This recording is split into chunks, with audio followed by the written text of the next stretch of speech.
There's a war out there somewhere, huh? King of the Weirdos back up in here with another Nicolas Cage movie. Today is a forgotten gem from 1984, Racing with the Moon. Yeah. I keep forgetting to show the covers. I own most of these Nicolas Cage movies. This film once again reunites Sean Penn and Nicolas Cage. Last time we saw them was in Fast Times at Ridgemont High. But it also reunites Nicolas Cage and another weirdo, Crispin Glover.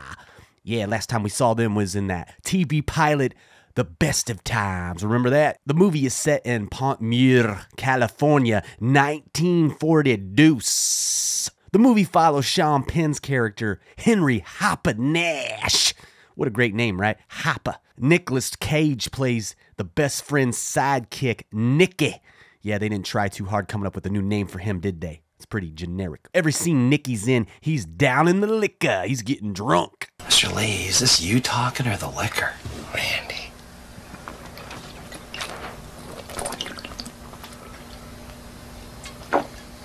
I am the liquor.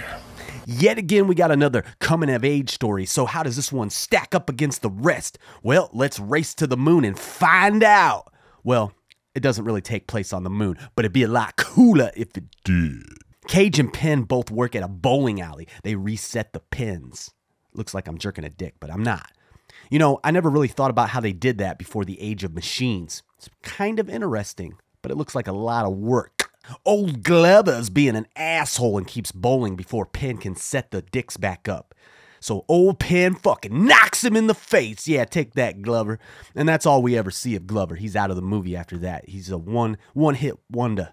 A one-trick pony, if you will.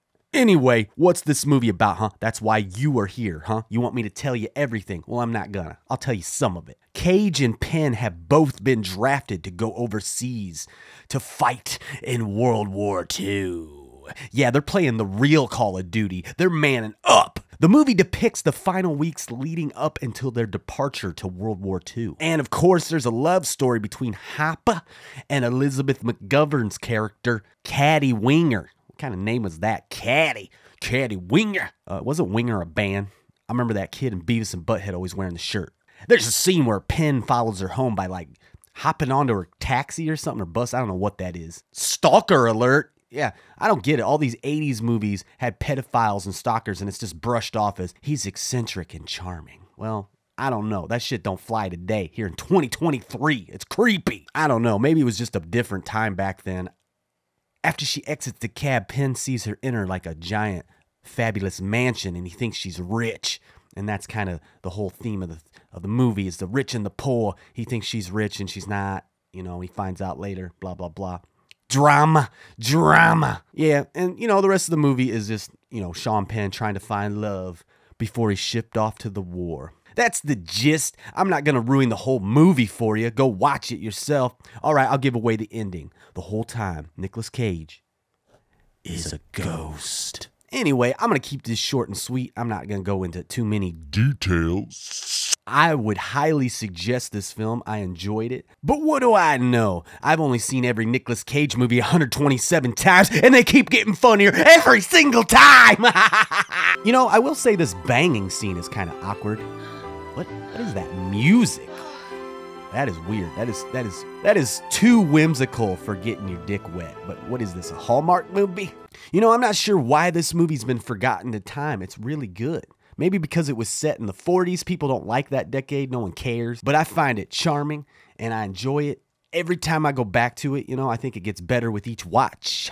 The cast is excellent all around. Great performances. I was never taken out of the film by a bad performance. So thumbs up there. I would categorize this as a teen comedy, but it kind of delves into some serious topics like abortion. You know, that's a little risque for the 80s. People weren't getting the old coat hanger up the vag back then like they are today, left and right. We live in sin, people. You know, if you're looking for a good 80s movie you haven't seen, and you like the acting styles of Sean Penn and Nicolas Cage, then this is the film for you. I think I'm going to give it 2 middle fingers up.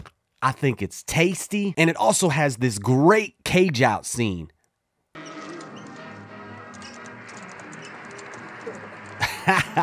Only UnCaged can pull it off. Man, that Cage, is there anything he can't do? Well, anyway, I gotta go remove a tick from my ball sack. It got up in there. I was out naked in the woods. Whatever. I gotta go. Till next time, I'm the king of the weirdos. Keep it weird. Ah!